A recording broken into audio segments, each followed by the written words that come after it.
What is a mastermind? Some say a brilliant thinker with original ideas. Others, a safe space for communication. I say both. Join me, LaTisha Cotto, as I chop it up with some of the dopest masterminds in the music business. We talk music, mindset, and everything in between. Let's get it poppin'.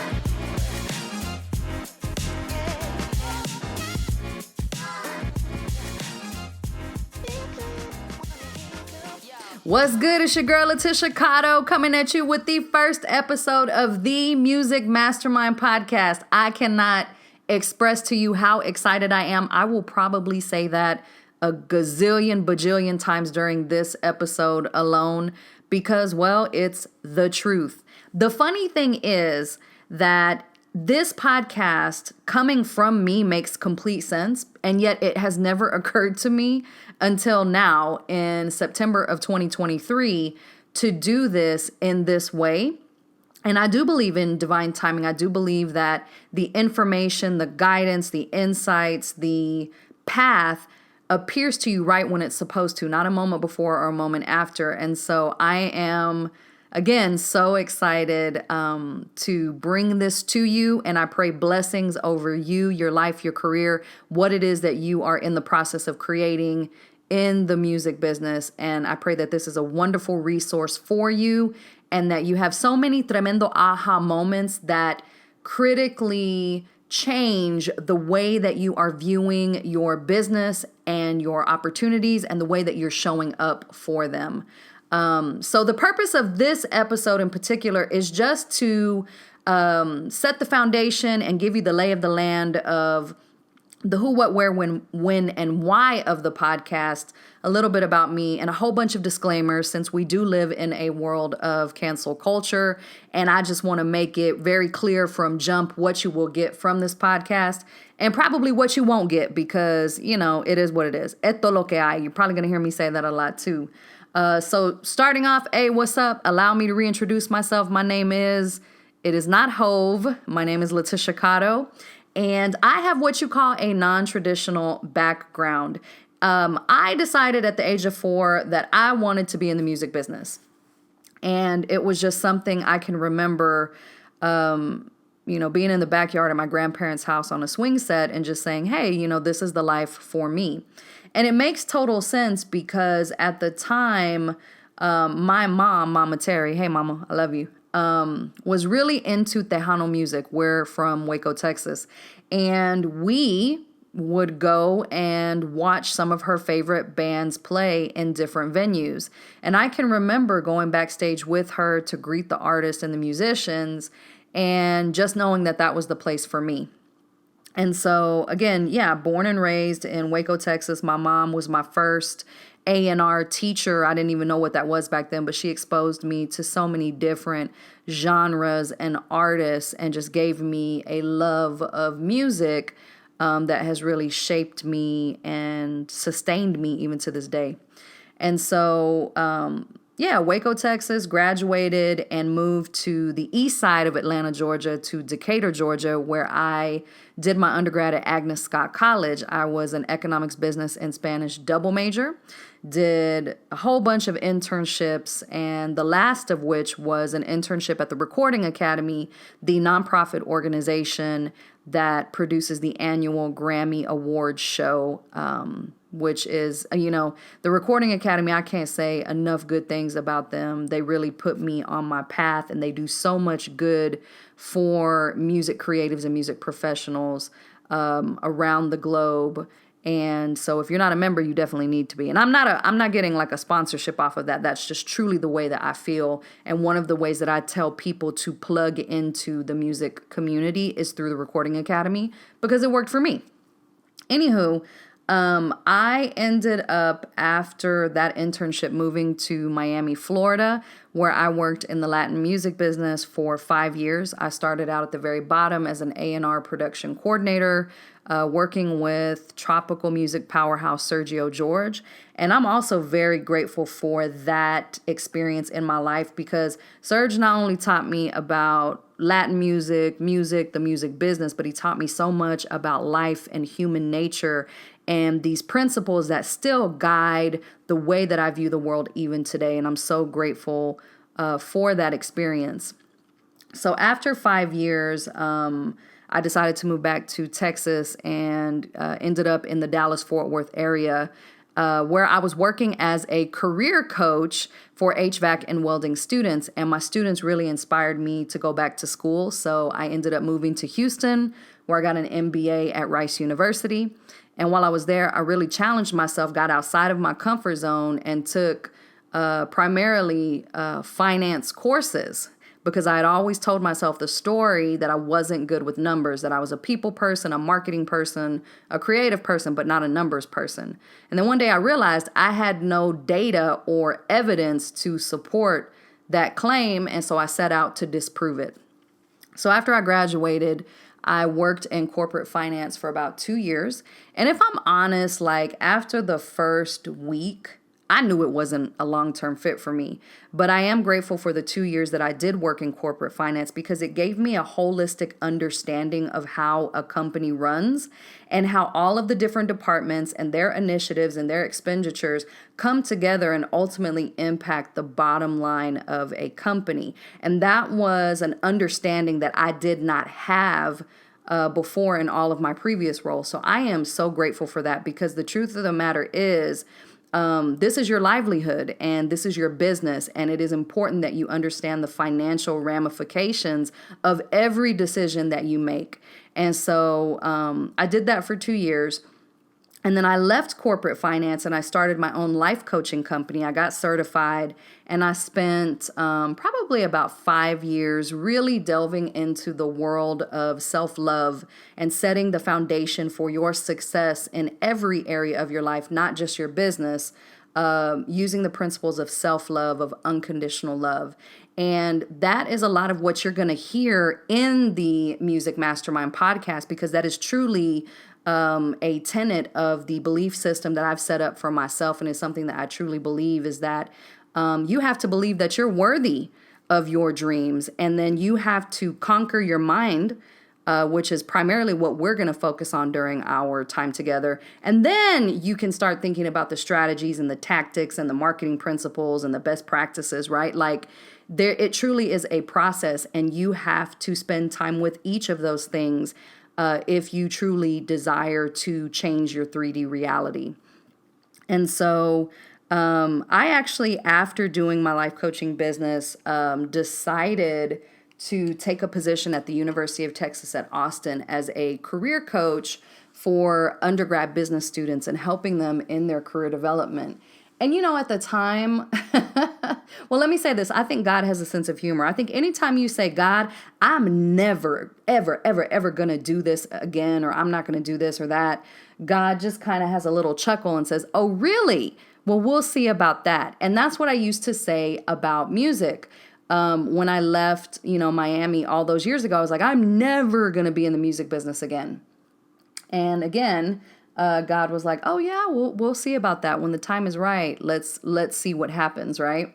And so here I am at UT Austin, and what ends up happening is a lot of students start coming to me because they're interested in the entertainment business, and they hear that, I've got a background in music, and they want to know, how do I start my career? And so, of course, I share with them best practices, things that I actually did that were successful for me, and, things that I'm seeing in the industry. Because even though I wasn't in the music business for all these years, I still kept my finger on the pulse, because it is something that I'm genuinely interested in and passionate about, even if I wasn't, making my income or my revenue within that industry. It was something that I still very much cared for. And so in doing that, I don't know if it planted a seed or it just sparked something in me that was dormant for a long time. But I was like, oh, this is interesting. I haven't felt this pull towards the music business in forever. Anywho, I received a call from an artist that I had worked with many years ago, and he wanted me to manage him. And it was so funny because when he called, I was like, yo, bro, I'm not in the business anymore. I haven't been in years. I don't think that I could be helpful to you. And he's like, no, no, no. Like, you got to understand, like, I've always known that you would be instrumental in my career.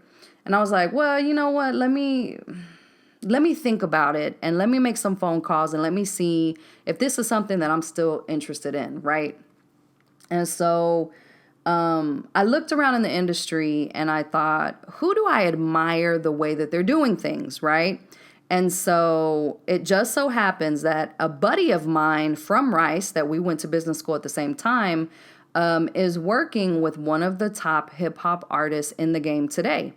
And I really admire the creativity and the way that they're putting things together. And so, of course, I hit him up and I'm like, yo, can I holler at you? Like, I want to kind of see what it is that you're doing. I'm thinking about getting into music again, and I just want you to share best practices. Like MBAs, we're all about leveraging synergies and best practices and all that, right? So we get on the phone and we talk, and he's, kind of telling me about what's going on. And then he goes, wait a minute, what is it that you say that you're doing again? And I'm like, oh, well, I can offer this, this, and that. And he's like, oh, okay, bet, say less, let's do this. And so literally, I wasn't even going into the conversation trying to get, a client or a job or anything. It was truly like an informational interview. And like, I just want to pick your brain and see how y'all are approaching these things. But next thing you know, I was back in the business, and I really enjoyed it to the point where I ended up going full time with my business and, building up a book of clients that I now support. And in working with music creatives and music professionals in the way that I do, what I see that is really missing in the market today, and one of the reasons why I am so passionate about the Music Mastermind podcast, is there's a huge emphasis on strategies and tactics and best practices and promotional strategies. And yes, all of those things are important, and they are doing great work. And I pray that people are blessed by that. But what I found to be true in my life and in so many other people's lives, and when you talk to these people who have reached what you would consider to be the pinnacle of success, when you talk to them, and as you'll see as we begin our journey together and we start bringing in guests onto the podcast, a common theme is that they're not going to be necessarily so focused on the strategies and tactics. Like, yes, they're going to drop that wisdom, but there's going to also be a huge emphasis on mindset, on faith, on operating in excellence, on what you think about, you bring about, and getting that foundation so set and concrete that no matter what happens or what you're seeing on the external, your internal is so secure and so set that no matter, who, what, where, when, and why, you know who you are, you know where you're going. And then all of a sudden it's as if this path just appears, right? And so for me, as a trained life coach, as someone who loves personal development and who loves the music business, I'm excited to combine all of these passions into one in a way that I'm not seeing in the market today, and in a way that I've never done. So although I've done life coaching and although I work in the music business, I've never tried to combine the two until now. And so there is a little bit of like, oh my God, what is this going to be? And what am I going to say? And what are the principles that I'm going to share with people? I do believe in building in public. I believe that, you got to get really clear on what you want, and then you got to start taking action and walking the path. You can't just sit there and theorize and make assumptions about your path. As you take action, you get new input, and you're able either to pivot or to double down on what's working. But if you stand still and all you're doing is like being lost in your thoughts about this, that, or the other, nothing is ever going to happen because you're just all in your head, right? Like, I want you to dream big, but then I want you to wake up and go make those dreams come true, right? And so I'm super excited to combine these two worlds together. And so that really is, I think, the backstage access, the VIP access of why I'm creating the Music Mastermind podcast. Now, In some episodes, it's going to be just me jamming on just principles and examples and experiences and things to think about. And so those episodes are going to be more mindset mastery oriented. And then when it comes to guest interviews, I have no idea what's going to happen. I always like to prepare a list of questions and I send it to a guest to let them know, hey, these are the things that are on my radar. But, in the middle of an interview, a question may occur to me that I didn't even expect, and I have no way of predicting or knowing how that's going to come out. And I truly believe that the information and the wisdom and the guidance that you need is absolutely going to come out during my time with that guest, right? And so I find myself, having these beautiful conversations, and I'm like, man, I wish that I had recorded this and shared it with people so that they could get the blessing of this wisdom that you're instilling in me. And so it's like, make that happen, LaTisha. Because I've just had the privilege to be with some of the most amazing masterminds in the game. And so I'm excited to invite them here to share with me their stories and their wisdom, their best practices, and so that it can be, again, a blessing to you.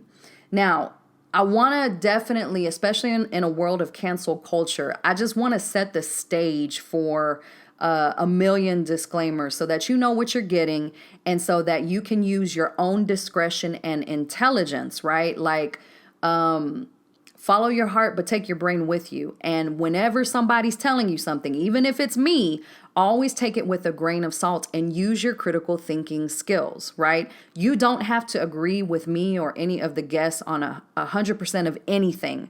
A lot of this is to provide perspective to get you to think about your own life and your own situation, and so that you can take that and do with it what you will.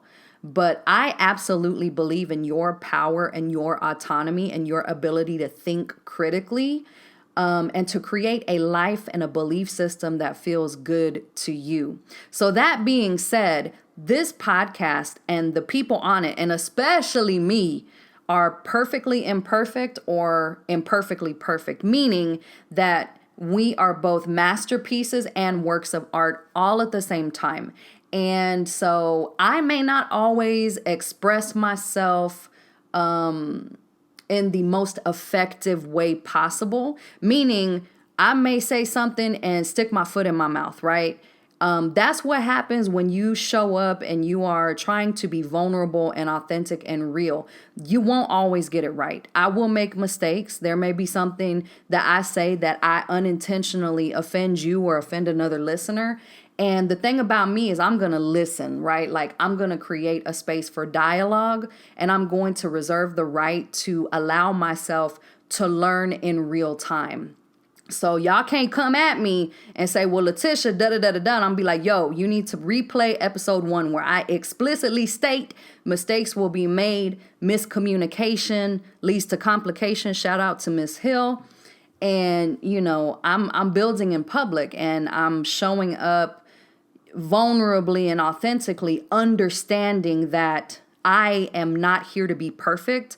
And even if I was trying to be perfect, I couldn't do that because I'm not, So I am always happy to engage in dialogue as long as there is a basic foundation of loving kindness. I am a human being. You are a human being. And I guess that comes with the territory, especially in the music business, is that when you put yourself out there, you open yourself up to criticism and to judgment and to people not agreeing with you and to people criticizing the way that you look, the way that you talk, the way that you show up, as if you weren't human and you didn't have feelings. Well, I am very human and I have very human feelings, just as you do. So I ask that you keep that in mind, especially if there's any comments or anything that you want to say. Like, let's keep kindness in the comments and let's create a dialogue and bring, peace into the world instead of division. So we'll see how that goes. I'm here to do the best that I can to my ability and to serve y'all and to provide y'all perspective and wisdom and training. And I, again, trust you. I trust your gut. I trust your ability to make decisions. If there's anything that I say that you're like, Tish, I'm not feeling that, good. Take what works and throw away what doesn't, and create something that feels good to you. And if you don't like me, that's fine. There are 8+ billion people in the world. I don't need all of y'all to like me. And I pray that there is someone out there who gets you this information and says it to you in a way that resonates with you and blesses you. And that person does not have to be me. And that's another thing. If you are a music creative and a music professional, you have to understand that you are not everybody's cup of tea. And there's going to be people that probably don't like you, and that's okay. We could put Adele and Beyonce in the studio singing the same song with the same producer, the same instrumentation, the same arrangement, the same lyrics. And at the end of the day, they are going to produce two different works because they are two different people. Their vocal style is different. And there are going to be people who like Adele's version. There's going to be people who like Beyonce's version. There's going to be people who like both or don't like any of them. And that in and of itself is not a reason for either of them to not show up and share and sing and shine with what it is that they've been called to contribute. And when you are a music creative and a music professional, you always have to remember that not everybody's going to rock with you. And not everybody's going to understand you, and not everybody's going to like you. And you don't do that for them. You don't do what you do for the people who don't like you because they're just never going to like you. You show up, share, shine, and sing and serve for the people who do get it and the people who do rock with you. And the only way that they're going to know that you're there is if you are consistently sharing what you're up to. Some people call that promotion. Some people call that sales. I just say, this is what it is. This is what I have. This is what I've done. And number one, I'm proud of it. And number two, I'm sharing it with you. If you like it, great. If you don't, keep scrolling. But if you do, come and join me, right? And so I am modeling that firsthand with just the way that I'm showing up in my music business now, that understanding I'm not going to resonate with everybody. There are going to be people out there who are like, that chick, whatever. And there are going to be people, criticizing this, that, or the other. Or, there may be a guest interview and you don't like what they say. And then it turns into tremendo revolú, like a whole thing. And cool, we will deal with it as it comes. But that doesn't mean that the show stops, right? Like the show must go on because there are going to be people who get it. There are going to be people who are blessed by it. And I can't control any of it. I'm just being called to contribute in this way. And that's what I'm going to do. And another thing that you're going to see very, very apparent from the beginning is figuring it out along the way. So just technologically speaking, I am going to incorporate new technology that I've never used before. And I am not an engineer. I am not an audio mixer or anything like that. And I'm not going to let that stop me, right? With each episode, it'll get better. I will become better and more versed at things. And you may hear my life in the background because this is happening at the LaTisha Cotto Presents headquarters. So you may hear noises, fans, police cars going by, and it gets to be what it is because, again, real, authentic, vulnerable. If you are waiting for things to be perfect before you start making a move, you will be waiting forever. Take what you have with what you know right now and start taking action. And who better to model that for you than me? So again, you are signing up for a perfectly imperfect podcast where we are figuring it out along the way. I will do my best to be honest and transparent. I'm a Sagittarius. That's a huge thing for me. And to provide a sacred container for you to contemplate how you are showing up in your music business. And we'll walk that path together. I am not here to fix you because you don't need to be fixed. You are a child of God. Again, you are a masterpiece and you are also a work in progress, right? And so it is that duality that I think trips people up because they start making the work in progress mean that they're not a masterpiece, and they start making the masterpiece mean that they aren't a work in progress, and you are both at the same time, but it doesn't affect either of that equation, if that makes sense. So yeah, if you ever have any questions, anything that you want me to jam on in these podcast episodes, feel free to email me at info@LaTishaCottopresents.com. I will do it with discretion. I won't put you on blast. But it helps me to create content that truly speaks to where you're at in your career and what you are aiming for. So thank you so much for joining me. I'm super excited to see all of the great stuff we are going to create, and I will catch you on the flip side. Holla. Now it's your turn. What is your greatest takeaway from this episode, and how will you incorporate that into your music career? Did you find value? Please like, follow, and share with a music colleague to amplify the reach of the Music Mastermind podcast. We'll see you next time. Keep rocking.